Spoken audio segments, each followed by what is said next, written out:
Thank you. And after I introduce you, I'm just going to be over here somewhere, and Sounds then good. I'll be back for the Q&A, which means I should actually move my junk out of the way. No, I don't want to sit up there and think there's no reason to do that. Yeah. Okay. Do they need to turn me on, or do I need to? Okay, we're on.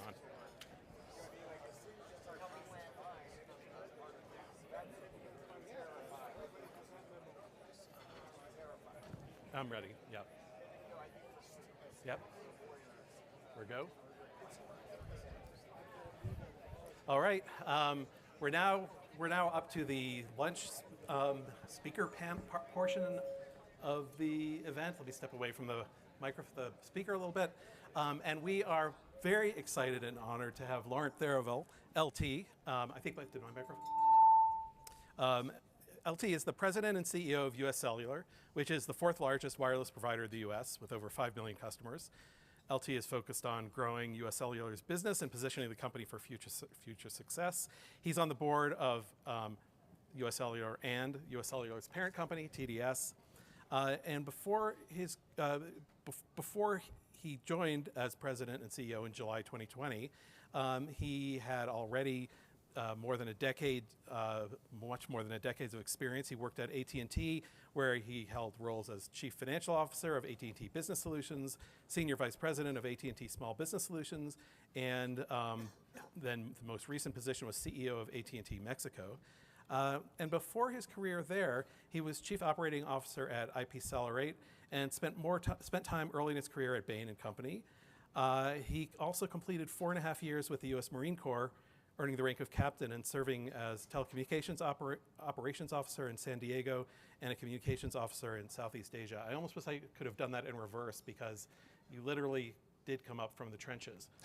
Maybe no trenches in San Diego, but still, it's remarkable. So LT, take it away. Thank you so much. Can you guys hear me okay? Yes. Okay, I'm going to try to wander, if you don't mind. I have slides that maybe like 4 of you can see, so I'm going to try to explain them instead of assuming that all of you can see them. And before I get started, for those of you that were here this morning, I do want to assure you that this is the non-Nobel Prize keynote speaker portion of the program, so just to kind of align on expectations. It's always interesting to come and speak to a group like this when you're a CEO. And the reason I say that is because generally folks like me are sort of jack of all trades, master of none. And I'm going to spend some time today talking about what I see as the current state of the wireless industry and what I see as some really fundamental threats and some really fundamental problems that we are facing, not just as an industry, but more broadly as a nation. I'm going to try to connect some dots, and any one of those individual dots that I connect, I will imagine that there will be someone in this room that knows considerably more about that dot than I do. I'll also get to some public policy suggestions at the end that I imagine everyone in this room will want to throw tomatoes at me about. But we're going to give it a try anyway, because I don't just want to shoot off a flare. I also want to talk about potential solutions. So I'd like to start with a slide that, again, you guys probably can't see, assuming my clicker will work, which it is not. Yeah, it's true. You don't know that. So there we go. All right, good deal. What I'm showing on the slide right now is wireless capacity per subscriber today, the United States versus China. And today, China has 70% greater capacity, wireless capacity, per subscriber than the US. And what I would submit to you is that this is a big problem. It is a big threat. No, thank you. And it is a big threat not to me as a wireless company CEO, but to everyone in this audience who cares about technology and who cares about telecom and who cares about innovation and who cares about the long-term competitiveness of the United States. And I'm going to come back to this slide and talk a little bit how I built it up and where it's going. But this is a little bit of the alarm bell.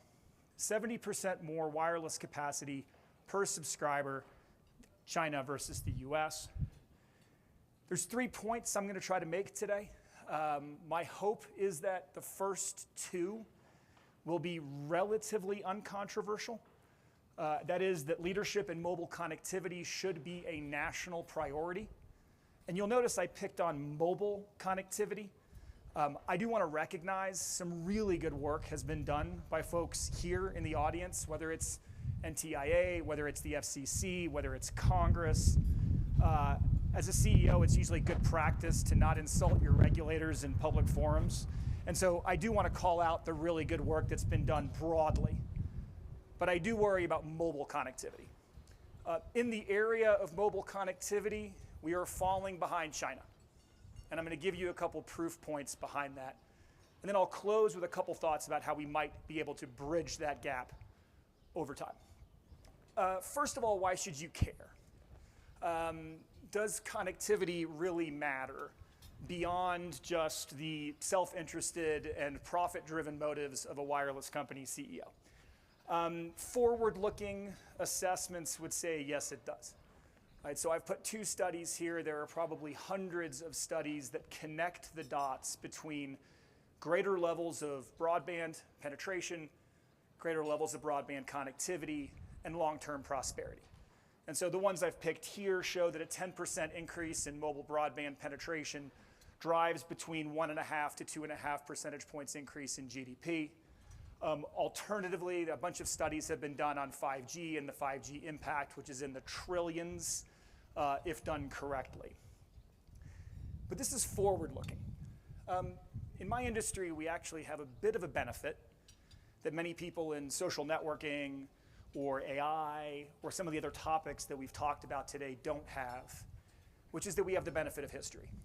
And so I'd actually like to take you back to 2010, and we're going to look briefly at Europe and what happened in Europe in the transition between 3G and LTE. Because I think there's a lot of lessons that can be learned, and I worry that the US is falling into exactly the same trap as Europe did in that transition, in the transition from LTE to 5G and subsequently 6G. So what happened in Europe? At 3G, wireless companies were high on the hog. You could put out a shingle that said that you were selling wireless phones, and the only challenge that you had was how quickly you could fill orders. And so from a mobile penetration perspective, you could still have the pitch of, hey, you should get this cool thing called a mobile phone. Profits were high.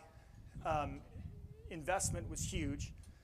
And the reason that investment was huge is because everyone could essentially see the benefits of the return on capital that was being put into the ground for 3G. Operating margins high. I would just clarify. I know there's some non-financial folks here. There is a difference between operating margins and free cash flow. Right? Operating margins were very high, free cash flow very low to negative, and the reason is because you're taking your operating margins and you're reinvesting it in network. And that's what was happening in the early days of 3G. European regulators looked at this and they said, well, we don't like high profits. Right? We want to bring prices down for consumers. And so the best way to do that is to force the wireless companies to open up their networks. And so what happened in Europe is the wireless companies, the regulators, in almost every single European country, a little bit less so in the UK, mandated that wireless companies enable MVNOs. And most people here know what an MVNO is, but just as a quick definition, right, I am an MNO. I'm a mobile network operator. I deploy, install, and monetize networks. MVNO stands for Mobile Virtual Network Operator. Those are people that monetize networks, but they don't deploy them.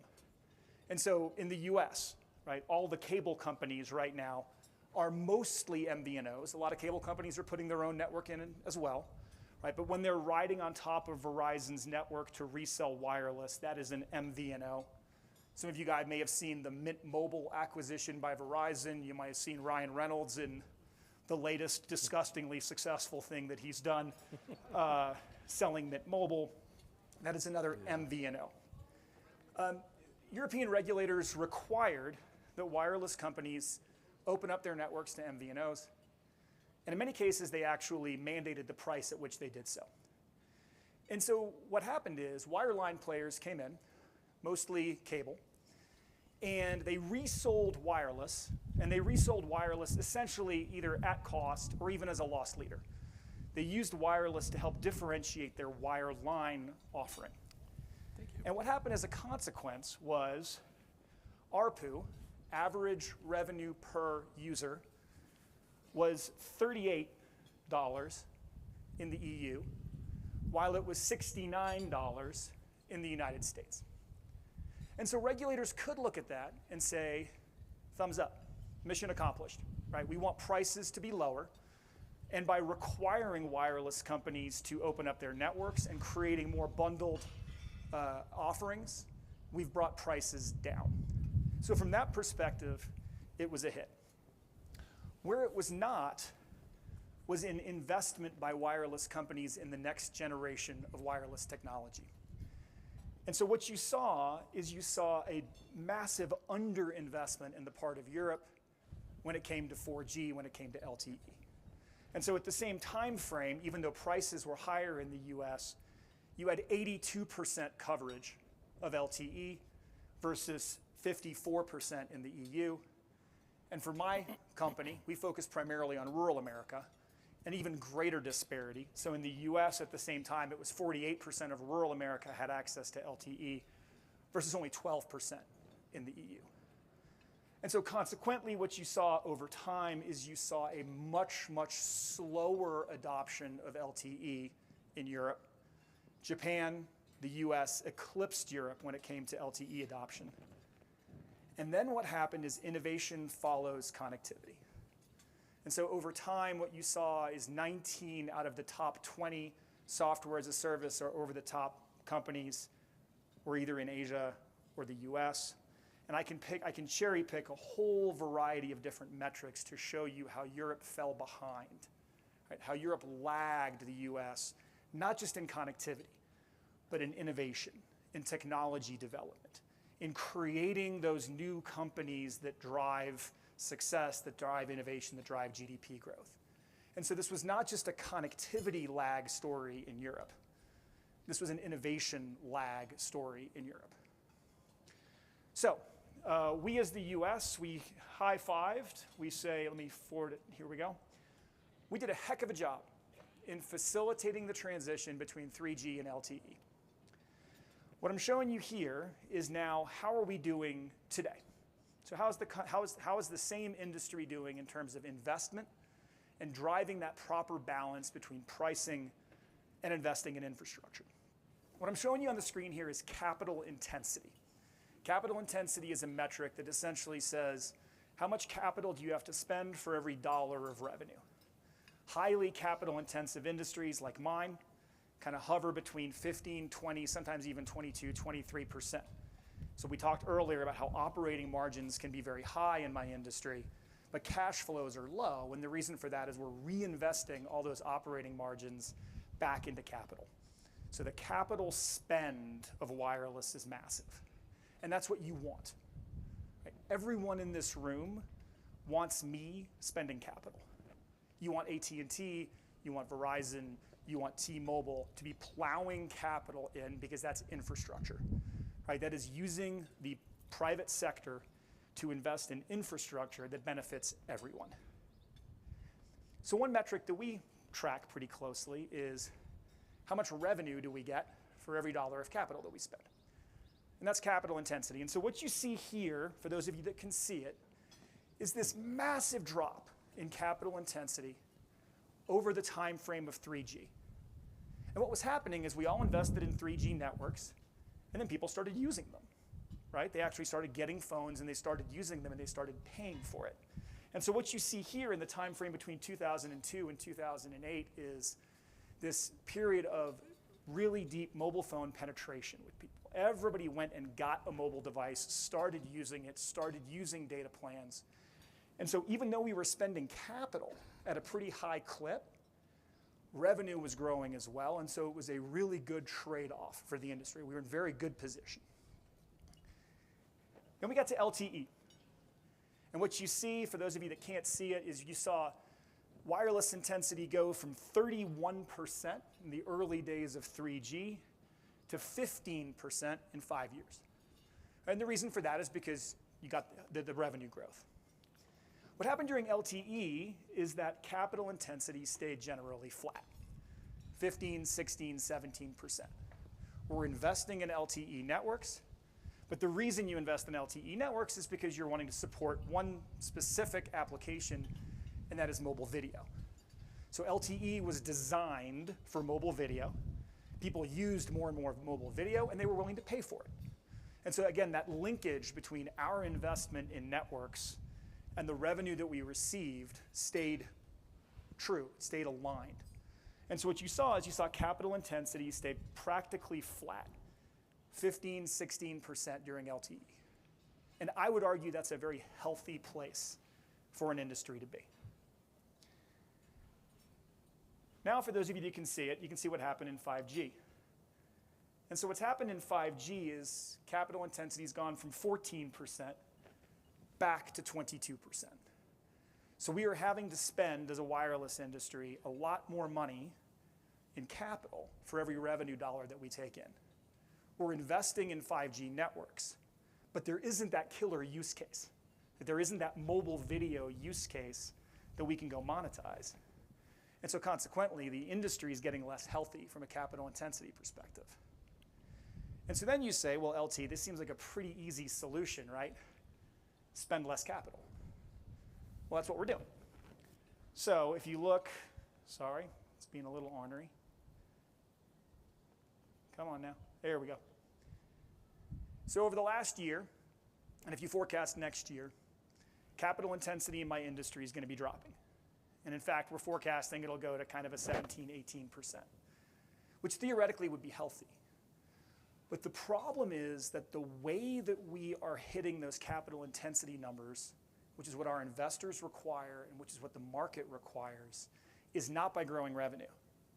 We're doing it by pulling out capital. My capital spend's gone down year over year, so has AT&T's, so has Verizon's, so has T-Mobile's. It's a little bit hard sometimes to get underneath the covers of AT&T and Verizon because they don't break out wireless, right? They report all-in capital spend, and they have invested a lot more in fiber. But broadly, when you look at investment in the wireless industry, it is going down precipitously. And the reason is because of this capital intensity dynamic here. Now, back to why does this matter? If the US was just a single ecosystem and all we were worried about was ourselves, this would not be an issue. But we're not. We compete against China, for example. And in the race for innovation and in the race for technology, in the same way that innovation and technology and new firms left Europe and went to the US, I'm concerned that we're going to have exactly the same migration in the future. I feel like I want to hold on to this so you guys don't die. You got it? Okay, good. We are falling behind the infrastructure race with China. And I'd like to just give you guys a couple of statistics. I'm going to start with 5G base stations. A base station is either a macro cell tower, like the big ones that you see along the highway, or it can be a small cell, which are these little things about yay big that hang off of light poles. Any of those are a base station, and they're used to transmit. You guys got it? This is fun. It kind of keeps you on your toes, right? If I start to fade and you guys just kind of get a little bit bored about what I'm saying, I just summon up the wind, and that sort of, gets you focused again. Currently, we have 415,000 base stations in the US, 5G base stations. China has 2.9 million. Now, you could also say, well, they got a lot more people. Fair. But there are a lot more base stations from a relative perspective than there are people in China. So China is building a much denser grid than we are here in the US. Base stations is one factor that comes into providing capacity to people. Spectrum is another. Currently, when you look at mid-band spectrum, and mid-band spectrum is the beachfront spectrum for 5G and for 6G, we're about even.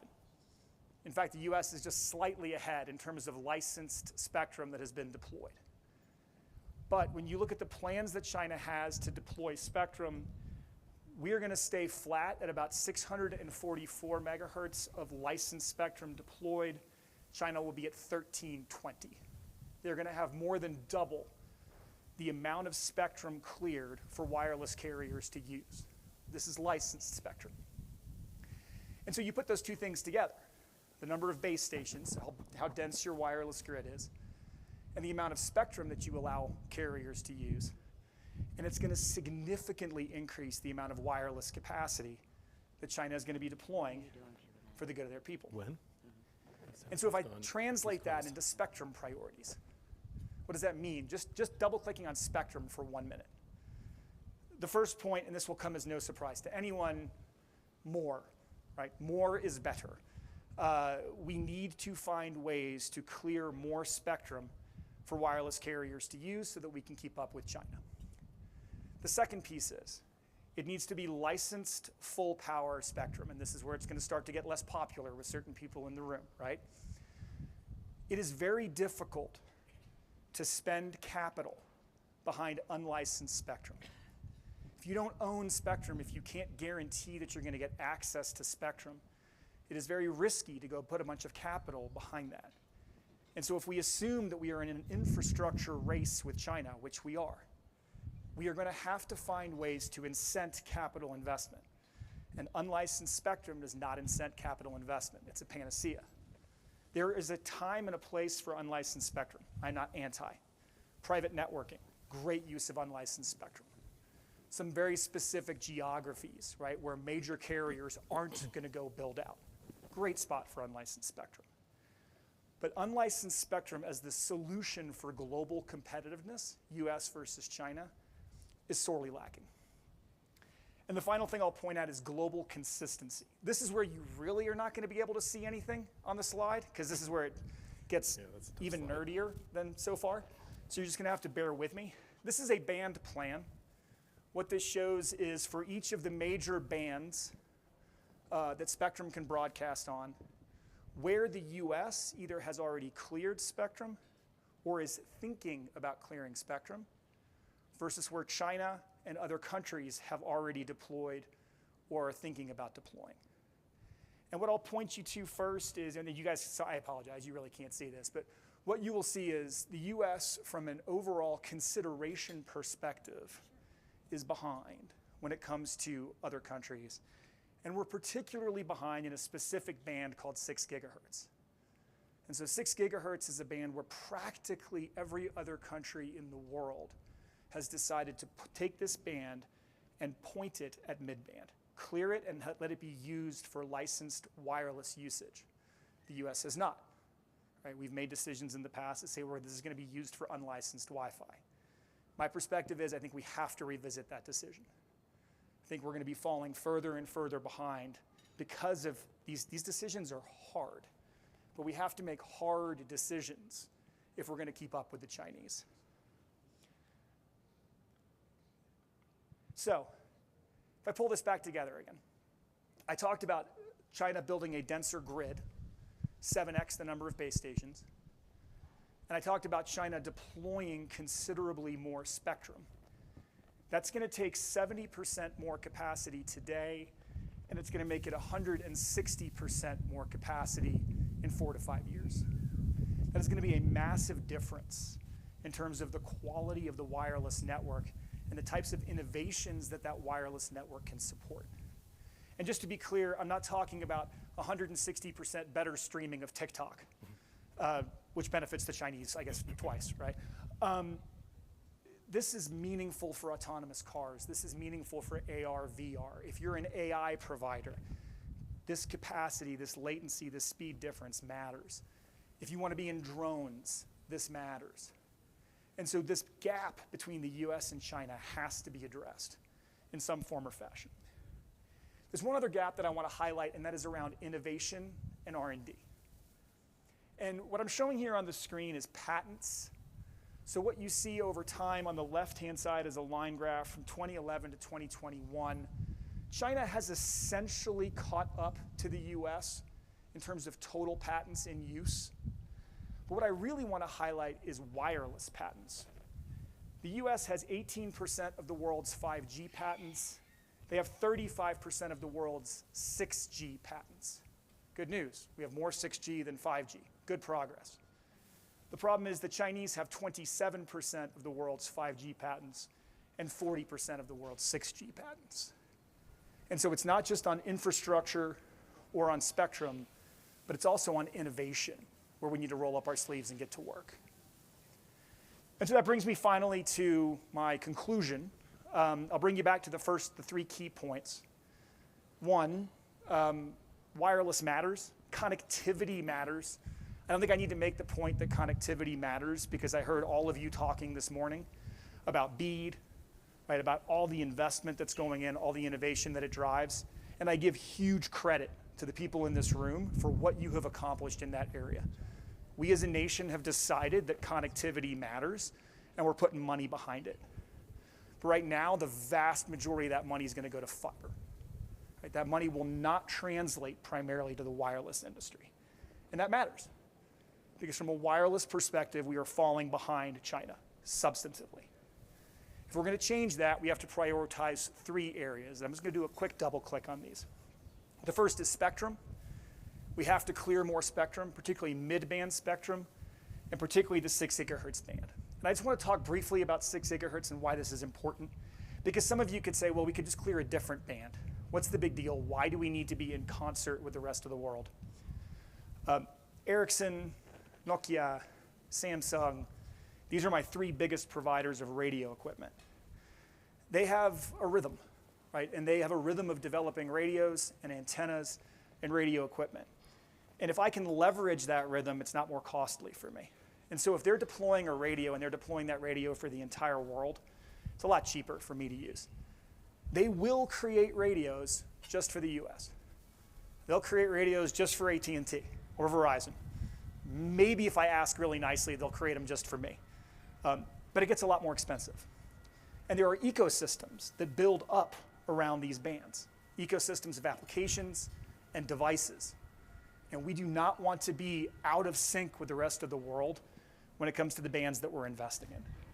So additional mid-band, particularly 6 gigahertz, and address the licensed spectrum gap between the US and China.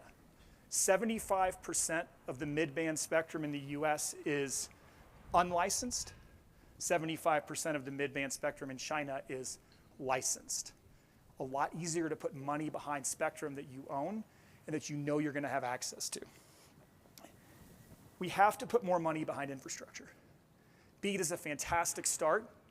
My hope is that states and the NTIA can collaborate to ensure that fixed wireless is able to participate in BEAD.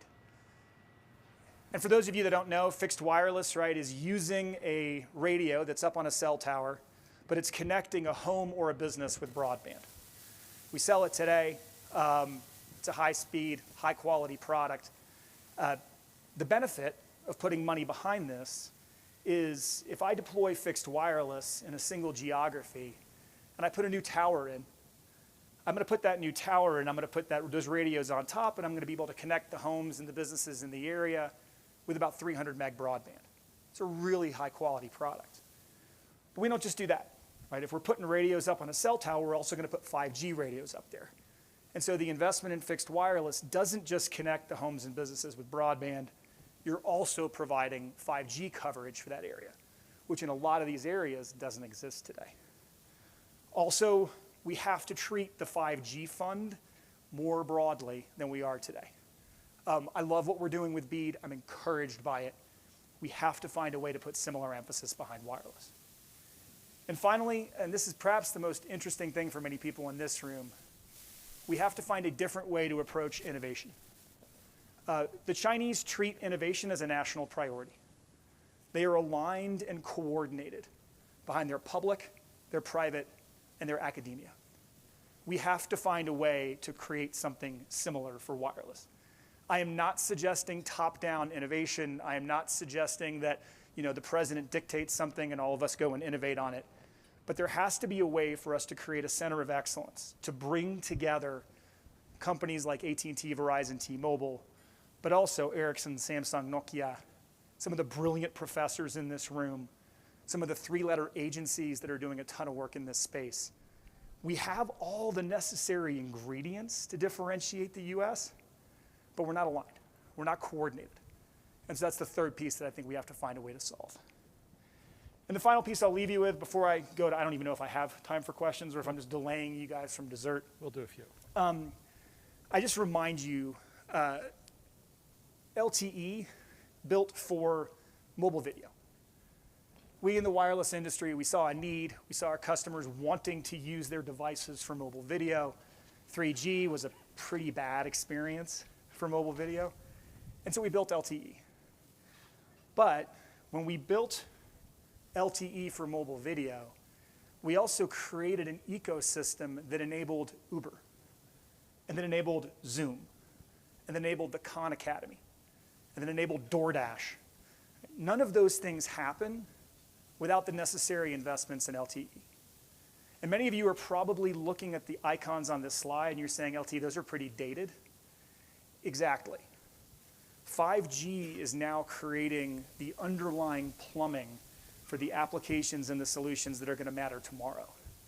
And he mentioned my time in the Marine Corps. I care deeply about this country. I imagine all of you do as well. We have to find a way to solve that problem and get ourselves back on top again, or at the very least get ourselves to parity. Thank you. I really appreciate your time. Great. Yeah, we have time for a few questions. And there, as LT wandered around, he laid down many gauntlets. And I imagine some people might want to pick them up. I see a hand right here. And there's a mic. Great. LT, this Peter Davidson from Intelsat, so coming out from the satellite side. First of all, thank you for your presentation. I thought it was terrific. And in terms of the competition with China, I think you're spot on in looking at that. This could be a panel or a plenary session by itself. There are a lot of things going on with China right now that are challenges that they're going to have in terms of deploying new technologies and just societal and all kinds of things. But that's a whole other topic. I think the thrust of your argument is exactly right, that we need to be vigilant in looking at our investment in our technology going forward. There's also another race going on with China as well, and that is the space race. So one of the things that we all need to figure out how to do here in the United States and globally with our allies is to figure out how to use that scarce quantity or the scarce spectrum that we have to figure out the best way to do that. So one of the things we don't want to do is start ceding the space race to China by taking away spectrum that the satellite industry needs to meet those challenges. And the investment that you're looking at here, they're doing a lot of investment in space and satellite as well. So they're going to be putting up constellations, they're going to be doing all kinds of things. You could give the exact same presentation on the satellite side. So my question to you is, how do we make sure that we're running the two races, or there may be more than two, but in a way that's cooperative and kind of coordinated, so that we can meet both challenges as it's going down on. The umbrella is slowly shutting you down, right? Yeah, exactly. You're done asking the question. Yeah. Thank you. No, thank you for the. Am I still on? Yeah. Okay. Yeah. Thank you for the kind words. So I would answer the question two ways, right? The weak diplomatic way, right, is absolutely we should align and coordinate, and there's important things that need to be done on both sides, wireless and space. I think more specifically, there's probably some things that need to be double-clicked on when it comes to what exactly do you need capacity for, right? So I don't know if you need the same amount of wireless capacity for mobile phone usage back and forth between a mobile device and a satellite as you do for between a mobile phone and a cell tower. What that doesn't obviate is your point about the space race matters, right? And so where I think the nuance comes in is how much of us investing in space is us investing in ensuring that we have the right level of satellites, the right capacity, the right capabilities, versus how much of it is let's call it what shouldn't hopefully be a zero-sum game, but occasionally turns into that, when it comes to spectrum being used for one or the other. And so I don't necessarily think that it has to be, most of it doesn't have to be zero sum. Occasionally when it comes to spectrum allocation, it will need to. And then I think you kind of say, okay, where's the biggest area of need? So it's a very fair question you're asking. And you're right. I mean, back to, I think it was on the congressional panel, there isn't an industry out there that probably can't make a similar case of why they need more money, more focus, more attention, more love. I just happen to be passionate about the wireless piece and try and make that case as best I can. I'm sure there are people out there who are just seething about the licensed versus unlicensed spectrum. So, let it out. I don't have to call on you. But as we're waiting for some more questions, when you talk about on the development of 6G and the competition with China, as we decouple from China, is the direction of technology diverging? So will China's 6G be different from our 6G because we are no longer cooperating on standards the way we used to? I hope not. I think it would be a very poor outcome if that were to happen. So how do we continue to engage with China? Well, so I think there's standards bodies. 3GPP is one. There's a variety of different ways that we can invest and engage to ensure that we remain as harmonized as possible. Thus far, we have not seen a bifurcation, right? So we haven't seen that throwing in of the towel by either China or the West when it comes to, well, we're just going to go with our standards. Yeah, it's probably me, sorry. It gives me a drum roll. I don't know, I'm full of hot air. So I think thus far, at least, the coordination mechanisms are in place. I don't see I definitely see the threat. I see the chatter. I have not seen the bifurcation yet, and I think we've got to continue to roll up our sleeves and invest in that conversation. Our company does. I see folks from AT&T. I see folks from Verizon and T-Mobile. They do as well. Certainly CTIA, other people play a huge role in that. I'm optimistic that we can avoid that standard bifurcation. Great. Other questions? I see a lot of hands up, but they're holding umbrellas. Yes, back there, and a microphone is coming.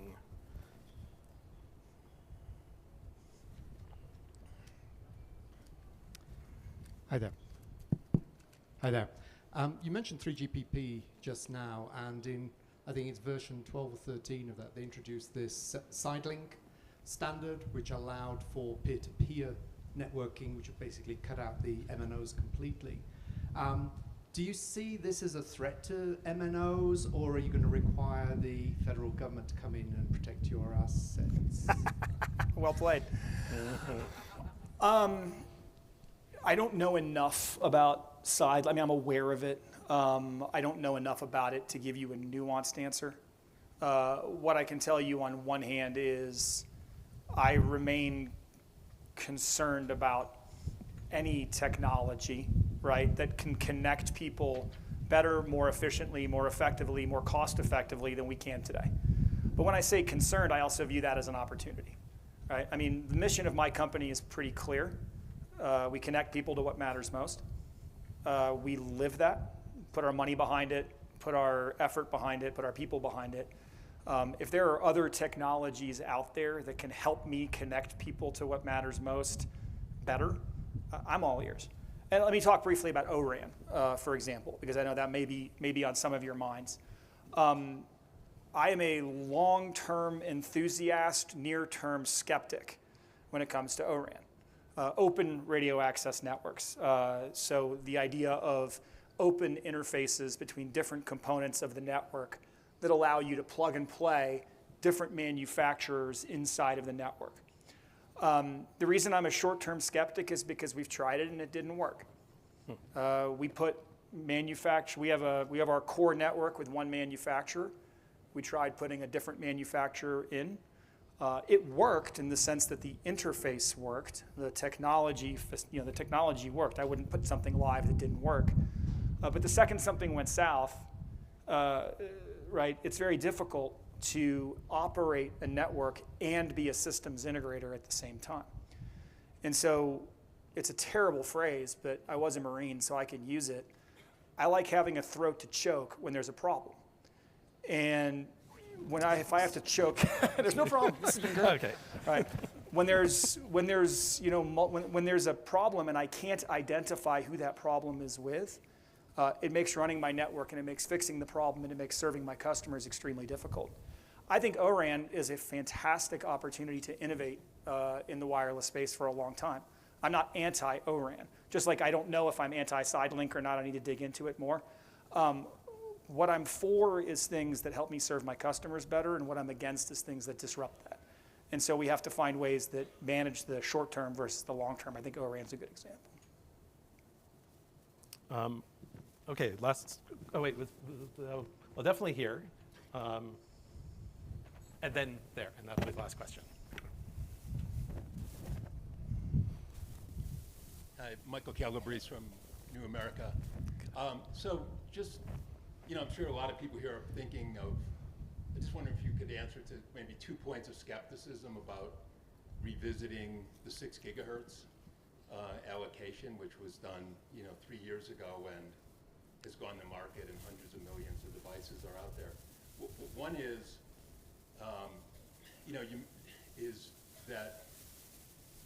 is it really necessary to make this a zero-sum game between exclusively licensed and unlicensed when they're so obviously, I think, and increasingly a complement? So you mentioned cable, their Wi-Fi networks, which I'm sure you're worried about now. They, with Comcast and Charter each having more than 6 million mobile subscribers, but they're reporting 87% of their traffic is over Wi-Fi, and it's the way really that these very high capacity applications will be accessible to everyone anywhere if they have, as long as they have adequate backhaul, which seems even for innovation to be hugely important. Second point of skepticism is in terms of trying to reconsider the 2020 decision on unlicensed. Already, the Americas are aligned around 1,200 megahertz across the entire 6 gigahertz band. That's certainly the position that Sitel will take to the World Radio Congress in November. The U.S. government now has a position of no change on, at WRC in terms of making the upper portion of the 6 gigahertz band for, mobile exclusive rather than for unlicensed, and all things seem to be leading that way. Plus, trying to reverse that in the United States would be a several-year proceeding at a minimum, and Wi-Fi 7 is coming to market in the first quarter next year. So I'm just wondering is this realistic, or is this kind of a last-ditch argument, and when we wake up in November, everything's going to be different? No, it's completely fair, and I think it's a very detailed and reasonable question to ask. My perspective is based not on, hey, is it easy to dial it back or is it difficult to dial it back? I think it would be extremely difficult to dial it back. There's a lot of difficult decisions that are going to have to be made. We're going to have to make difficult decisions if we're going to keep up with who I believe is our biggest competitor, which is China. 12 gigahertz can help. 12 gigahertz is nowhere near as effective or efficient as 6. 7 gigahertz could potentially be a replacement for 6, but then I have to worry about global harmonization. There's a whole bunch of puts and takes, kind of I think, in any one of these decisions. And what I don't mean to imply is that, we should wave a magic wand and it should somehow be very easy. No, I don't think it's a last-ditch effort. Yes, I do think it's realistic and reasonable, or else I wouldn't mention it in a forum like this. But I will acknowledge that the decisions that come along with it are challenging. I also think losing a race to China presents even greater challenges in the long run. And I think we have to be open, we have to be eyes wide open about what the risk is that comes along with that, a la my comparison to Europe. Right? I mean, Europe would have had to make some very difficult decisions in order to pull back from the economic model that they put in place that made it practically impossible to go invest in wireless. It wasn't easy. They chose not to make those decisions, and I think they've paid for that in the long run. I don't want us as a country to fall into the same place. So I completely acknowledge your point. I think you're exactly right. There will be tough decisions that would need to come along with it. But I think we as a country need to make those tough decisions. Okay, last question. It's got to be quick because I don't want my Sorry. throat choked. Yeah. So good. That was a terrible metaphor. I shouldn't have used that one. Sorry. That was great. I got to Yeah. riff off of it. It'll be short. Hi, Jennifer Warren, Lockheed Martin. So thank you for your service as a Marine. Wanted to ask you, we don't want to see any technology race lost to China, be it national security technology or wireless technology. And I'm sure you've given thought to one of your summary points, which was greater collaboration among stakeholders, not just the wireless industry, but stakeholders in future spectrum decisions. Can you give a little more insight into what you're actually thinking there? Thank you. So yeah, I mean, my greater collaboration point that I was making specifically is when it comes to innovation and R&D. I also think that, by the way, spectrum plays a role there, right? And so I think the opportunity that we have is to take a company like Lockheed Martin and the work that you're doing, the folks in the government that you're working with, the work that my competitors are doing at huge scale, the work that Nokia and Ericsson and Samsung are doing, and the work that's being done in academia, and find a way to bring this together so that we have an aligned approach to innovation, to R&D. I firmly believe China does that. Now, China does it in a tops-down way that I don't suggest that we replicate. And so, again, back to difficult decisions. I'm not suggesting that what I envision here is easy, but there is an alignment, right? There's a way to not spend $5 when $1 can suffice, and there's also a way to use the dollar in a way that replicates the innovations that are already happening in private, public, and academia. That's where I think we need to be coming together. I think the work that the NTIA has done behind BEAD is a fantastic initial step. I think the cable folks have shown the way a little bit with Cable Labs, right? It's an interesting example of how this can come together. So I think there are analogs of how you can coordinate on this. I think spectrum policy and spectrum deployment can be one piece of that. And I do think that, I'm thinking back to the gentleman's question about satellite. That's so that it doesn't have to become a zero-sum game. I think that's the forum you can use to start to make some of those tougher decisions. So I know I'm out of time. Yes, we've got to wrap it up. So that was fantastic. Thank you so much. Thank you guys very much for the time. I appreciate it. And now this talk actually leads perfectly into this panel on our transatlantic panel. I assume to be talking more about China even. So David, why don't you come up here and take it away? And also, just while you're coming up, so that I don't have to come up afterwards because nobody wants to hear anything more from me, you'll have, after this panel, there'll be a break until a reception at 6, and then the dinner working groups start at 7, and then there is a dessert bar, and then there is a happy hour by Net Choice and Hooch. Yeah, wearing it.